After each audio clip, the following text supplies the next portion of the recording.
I'm starting this video from the floor because I just moved into a new apartment and I don't really have any furniture. What's going on? It is Mike here, and today I wanted to make a tutorial video that is gonna show you how you can make your own levitation photo. Did you see him float? Did you get him float? Because he floated. It wasn't no TV scam, he floated. For those of you who watched the first episode of Photo Stories that I posted last week, first of all, thank you. Second of all, I got a few messages back from people saying, yeah, that's great, nice story, but how did you do it? I wanted to make a dedicated video today that's gonna explain to you how you can make your own levitation photo. It does not require any expensive camera gear. You can do this kind of effect from your iPhone if that's all you have. So let's get into the tutorial video where you can learn how to make a levitation photo.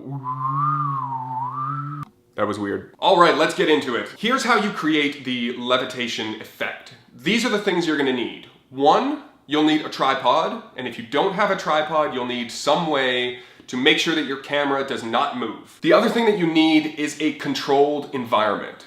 And what I mean by a controlled environment, preferably, is somewhere indoors where the lighting or the background is not gonna change at all.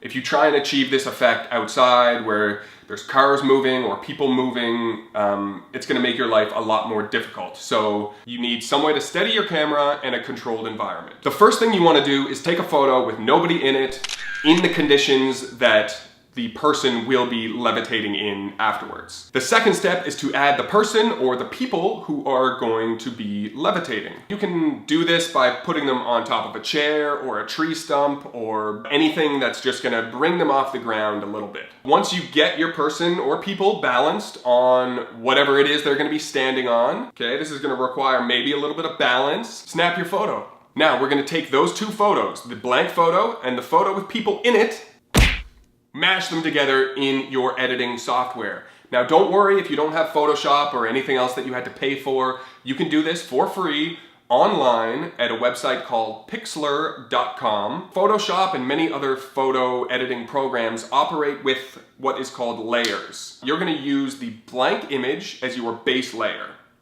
Then you're gonna open up the image that has the people in it. You're gonna highlight the whole thing, copy, go back to the blank image, paste that image with the people on top of the blank image. The blank image should have disappeared. All you will be able to see right now is the photo that has the people in it. That's okay, that's what we want. The next thing you're gonna do is select the eraser tool and you're gonna start brushing away whatever it is you were standing on in order to get the levitation effect. This is what I mean by layers. As you erase the legs of the chair, you're gonna start exposing the layer that was underneath. That's why it's so important to have a controlled environment so that these two images look like they belong together. You're gonna have to work on it a little bit to make sure that you erase all of the traces of the chair, but you know, this should only take a couple minutes, and bada boom, bada bing, you're floating. The final thing that sort of makes this image and really sells it